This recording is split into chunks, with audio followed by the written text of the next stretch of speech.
Okay, I'm going to shoot this brief video, tell you a little bit about camera positions and locations, how I set things up out here. You can see that camera is up there pretty high. And I'll talk about why I have it placed so high. Number one, it's less likely to be stolen because people have to climb up on a ladder to get to it. And number two, it gives some good overhead footage when something walks by, something runs by. If the camera is at 4 feet off the ground, it could scare animals. But as long as it's up that high, they might, obviously they won't have to look into the bright light that comes on, infrared light that comes on at night. I really try to make sure it's square. Doesn't look like that's too square, but anyway. So if it's lower on the tree, then it's just a different angle. But up there, it's good. So again, a couple of advantages. One advantage is people are less likely to steal it. Second advantage is get a good overhead look. The third advantage is it's less likely to scare an animal when the bright infrared light comes on at night. The disadvantage is if something's walking by, you don't get that good kind of up in your face antlers kind of look. Got some good shots where if the camera is located somewhere like this, then farther down the tree, get some really good shots of antlers kind of right up close. But so there's some advantages and disadvantages, just wanted to point out a few. And this is the area where I was overlooking. And I know that there's a trail. I've got some other footage that the deer, they walk right kind of in between those two branches, between the two trees. They're either in between or on one side on the left. But anyway, they can't walk right into those. So they walk around and I should be able to get some good shots. I'm going to do now is I'm going to show you some good overhead footage from some previous videos that I shot to give you perspective of how it looks with a camera placed overhead like that. Oh, I should pause here before I show you that overhead footage that I shot with previous cameras. I'm going to show you how I get this one down.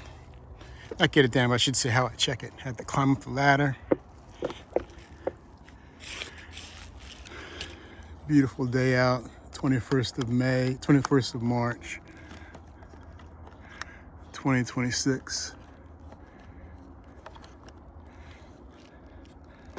And let's see if I can show anything up there. I can't really tell because I'm kind of looking in it. So there's 40 clips I can see. It's 40 clips I can see that much. And let me see if I can possibly. There we go. So there's me. There's me again. And I'll just never be able to see because it's so sunny out. But they're there. And I'll get the card home and check it out and see what I got. But right now what I want to do is I want to show you some videos from the previous overhead camera setups that I used.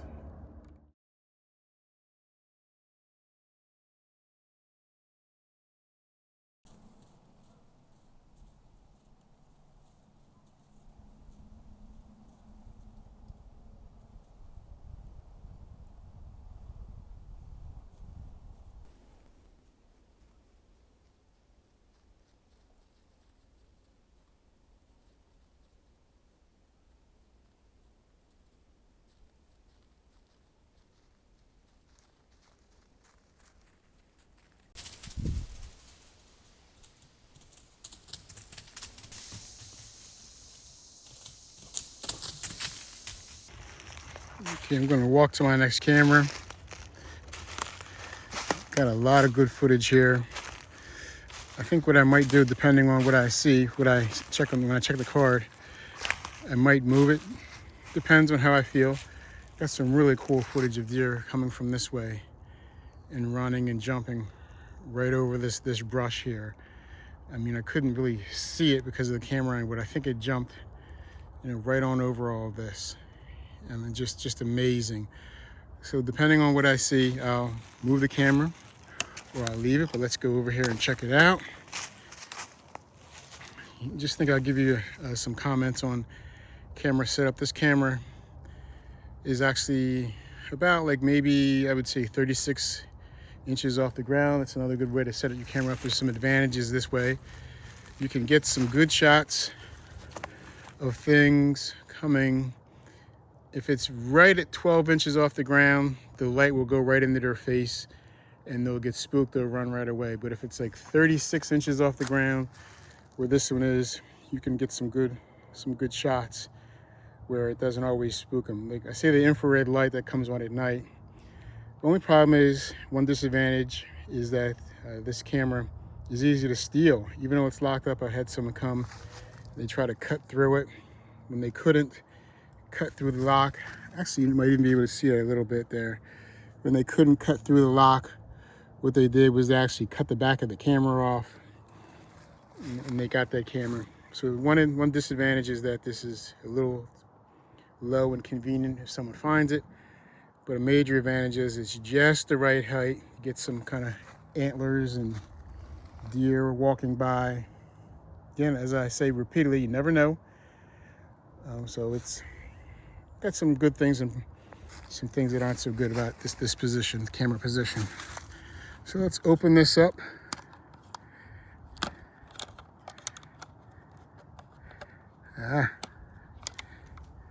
This one has a problem with water.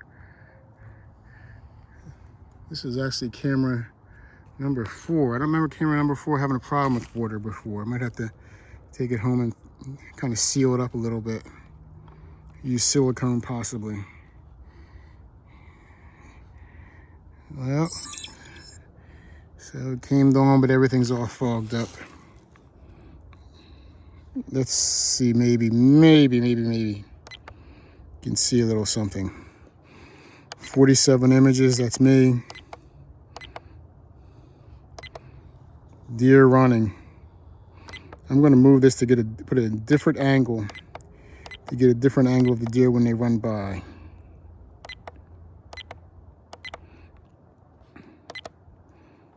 Deer running, something's got them spooked, I don't know what.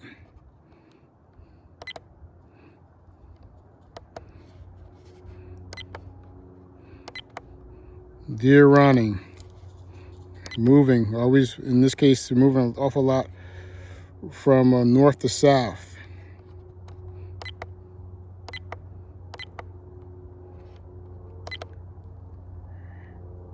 Looks like that's a groundhog. This is actually a battery-powered camera. It's a little problem. I don't like to use battery-powered camera, but it's a camera that was sitting at home. So I said, well, let me take one out there. So I'm going to move this to get a slightly different angle, above ground footage. There's the fox. There's the fox again. There's the fox a third time. And if I move it, I might be able to see the direction that the fox is going, maybe going to a den. And we'll see. So what is that? That's another deer. No bucks right now, but plenty of deer. At least that's how it looks in the field. So let's remove this camera, place it somewhere else, overhead view, and we'll see what happens.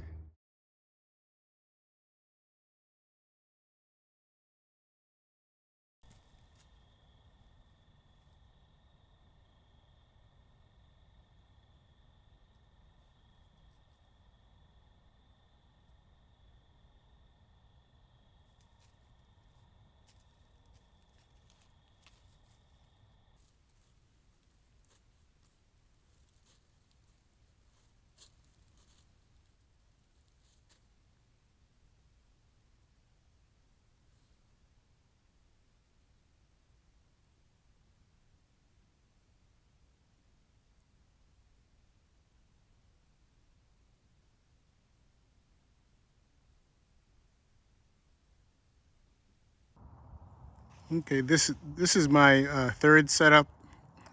Really basic 3. There's many ways. There's above ground, right at the waist level, 5 feet or so. I mean, there's a good number of ways you can do this. Right now, I'm going to talk about one that's about 12 inches off the ground, about a foot off the ground, and that's this camera that's set up right here. And there's some advantages. This advantage for this is that if something walks by, you can get some good footage of a fox, sometimes up close in the face. See the hairs on the face, whiskers and everything. If the fox doesn't get spooked, if the fox doesn't get scared, you can get some good footage. I got some coyotes where you can like see the details in their eyes, which I'll show you in a little bit when they come by and check out the camera. So it's a good camera for things that are kind of low to the ground, possums, groundhogs, skunks, coyotes, foxes, those things like that. The one disadvantage is if a deer walks up to it, it's going to get the deer's legs. It's going to get the deer's kind of hooves and maybe a little bit of its chest, but it's not so much of a good setup for a camera setup for deer. And you just kind of trade off one thing for another. And the other disadvantages, there's all kinds of weeds that grow up. You'd be surprised. There's my camera bag and my ladder. You'd be surprised how much stuff grows up, not in a week, but overnight. Things, they just blossom. You can see some of the different twigs and stuff that are low on the ground, and within a week or so, this stuff will be blossoming like no other. So that's a disadvantage. But advantages and disadvantages. But I'm hoping that I can go. I'm going to move over here. Hoping that I can get some good footage of the fox. In years past, the fox would come through here. Looks like there's been a little bit of activity. That could be a groundhog. Everything's a toss-up. The fox would come right here. The groundhog would come right here. Again, you can see the camera back there. Can you see it? Yeah, you can see it. Zoom in there. You see all those twigs in the way too. Some twigs I clean out of the way, and other twigs I just leave there. What will happen is, one advantage again, I think I should mention this, another advantage is the foxes and other animals that come by, and they scent mark, and when they stop, even if it's 3 seconds, 4 seconds, 5 seconds, you get some good clear footage. So I'm going to go over and turn this camera on. You see there's a twig that's in the way right there. You see it's already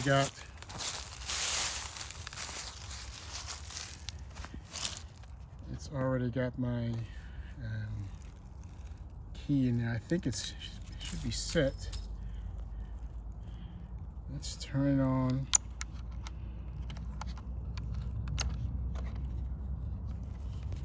And then you can see how I do this.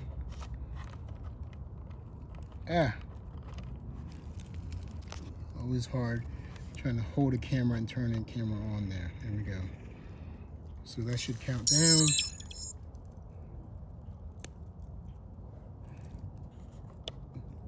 Counting down. Close that up. And that camera's ready to go for the week. And those are the top three, really three settings, camera settings that I use: above ground, mid-range, which is 36 inches off the ground or so, 36 up to 5 feet. Depends on how I feel on any given day, what I'm after. But I think this one is set. And those are really like my top 3 settings for my trail camera. And hopefully you'll like and subscribe, and I hope to see you on my Facebook or my YouTube page soon. Take care now.